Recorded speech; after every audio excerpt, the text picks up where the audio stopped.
আমি তো জানতাম এটা শুধু আমি একাই ভয় পাই। এখন দেখি না, আমার থেকে বড় ভীতু আছে। হঠাৎ জান আর চোখে সানিমের দিকে তাকায়। সানিম এক মনে গাড়ি চালাচ্ছে। জান চোখ সরিয়ে সামনের দিকে তাকায়, কিছু একটা মনে পড়ে। জান সরাসরি সানিমের হাতের দিকে তাকায়। জান দেখলো সানিমের হাতে ব্যান্ডেজ লাল হয়ে আছে। এটা দেখে জানের রাগ হয়, তাই সে চিল্লিয়ে বলে, স্টপ দ্য কার।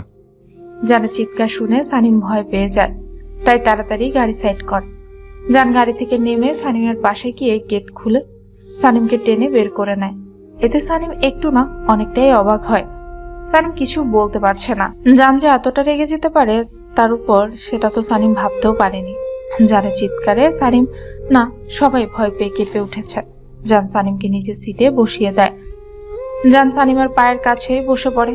লায়লার উদ্দেশ্যে বলে, লায়লা আপু, ফার্স্ট এড বক্সটা দাও তো। লায়লা ফার্স্ট এড বক্স এগিয়ে দিয়ে বলে। এই নাও। জান সানিমের হাত থেকে আগে ব্যান্ডেজটা আস্তে আস্তে খুলতে শুরু করে, যাতে সানিম ব্যথা না পায়। ব্যান্ডেজ খোলার পরে জানের চোখ বড় বড় হয়ে যায়, ক্ষত জায়গা থেকে রক্ত পড়ছে। হাতের অবস্থা খুব খারাপ।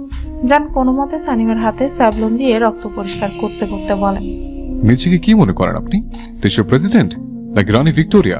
আপনি যা বলবেন সেটাই ঠিক, বাকি সব ভুল। চুপচাপ থাকি বলে এটা ভেবে বসবেন না আমি কিছু বলতে পারি না। হাতটা এইভাবেই রাখবেন আর চুপচাপ বসে থাকবেন। আজ যদি আপনি আমার বড় না হতেন তাহলে ঠাঁটিয়ে দূরে থাপ্পড় দিতাম। সবকিছু তার কাছে মজা মনে হয়। রাগ কন্ট্রোল করার জন্য জোরে জোরে শ্বাস নেয় জান। সানিমের চোখ দুটো খুশিতে ছলছল করছে।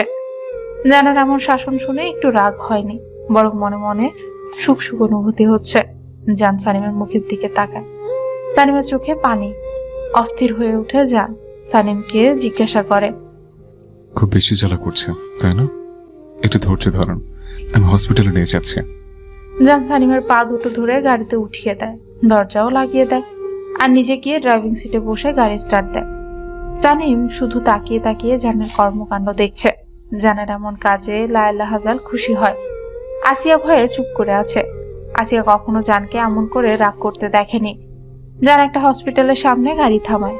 জান সানিমকে গাড়ি থেকে নামিয়ে সানিমের বাম হাত নিজের হাতের মুঠোয় নিয়ে হাঁটতে শুরু করে। সানিম টু শব্দ পর্যন্ত করছে না। জান সানিমকে ডাক্তার দেখিয়ে বেরিয়ে আসে কিছুক্ষণ পরে। ডাক্তার কিছু মেডিসিন আর একটা মলম দিয়েছে। সানিমের হাতে সুন্দর করে ড্রেসিং করে দেয়, আর এটাও বলে দেয় প্রতিদিন এসে ড্রেসিং করিয়ে নিতে, 1 সপ্তাহ আসতে হবে। জান সানিমকে গাড়িতে বসিয়ে দিয়ে মেডিসিন আনতে চলে যায়। কিছুক্ষণ পর মেডিসিন নিয়ে হাজির হয় জান। মেডিসিন বের করে সানিমের হাতে ধরিয়ে দিয়ে খেতে ইশারা করে। সানিমও তাই করে।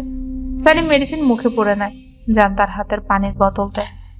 সামিন মেডিসিন খেয়েও নেয়। জান স্বস্তির নিঃশ্বাস নেয়, তারপর আবার গাড়ি স্টার্ট দেয়। কেউ আর কোনো কথা বলেনি।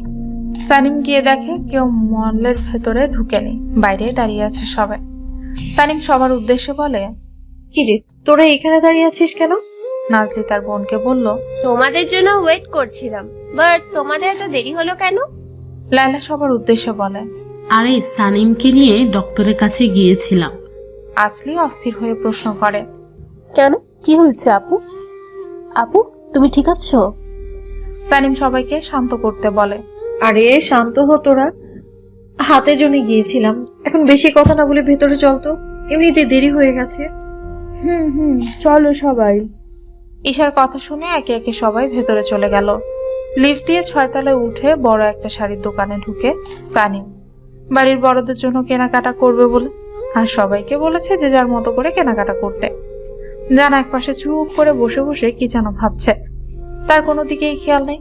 জান কখনো নিজের পছন্দে কিছু কিনেছে কিনা তার জানা নেই, কারণ আর কোনো ভাই না থাকায় জান সব বোনদের আদরের। যখন যা চায় তখন তাই পেয়েছে, না চাইতে তার সামনে হাজির করেছে সবাই। নাজলি জানকে সবার থেকে একটু বেশি ভালোবাসে। নাজলি কখনো শপিং করতে গেলে আর কারোর জন্য কিছু না আনলেও জানের জন্য কিছু না কিছু নিয়ে আসতো। নাজলি দেখতে ফর্সা, চুলগুলো বেশি লম্বা না, খাটো না। নাজলি একটা বাজে স্বভাব আছে, হুটহাট রেগে যাওয়া, রাগটা নাকের ডগাই থাকে সবসময়। আসলি নাজলির পুরোই বিপরীত। আসলি খুব শান্ত স্বভাবের মানুষ। ও কখনো কার সাথে ঝগড়া করেছে কিনা কারো মনে পড়ে না। কেউ কিছু বললে চুপচাপ শুনতো, কিছুই বলতো না। আসলে ঠিক তার মায়ের মতোই হয়েছে। দুবোন যমজ হলেও তাদের চেহারার কোনো মিল নেই। আসলে দেখতে কালো, কালো বলে যে দেখতে খারাপ তা না, দেখতে মোটামুটি ভালোই। আসলে নাজলির থেকে 10 মিনিটের ছোট। এই কালো চেহারার জন্য পরিবারের কেউ আসলিকে অবহেলা করেনি, সবার মতো আদরেই বড় হয়েছে। বাইরে যদি কেউ কিছু বলতো তাহলে নাজলি তার অবস্থা খারাপ করে ছাড়তো। এসব নিয়ে আসলে মনে কখনো বাজে প্রভাব পড়েনি, কারণ তার পরিবার তাকে সবসময় আদর স্নেহে বড় করেছে, কখনো কোনো কিছুর অভাব দেয়নি, সবসময় সাপোর্ট করেছে। আয়ুব খান আর তরুণা বেগম আসলিকে একটু বেশি ভালোবাসে। প্রথম প্রথম আসলির বাহিরের মানুষের কথা শুনে খুব বেশি কান্না করত। একদিন আয়ুব খান মেয়ের মাথায় হাত রেখে বলেছিল,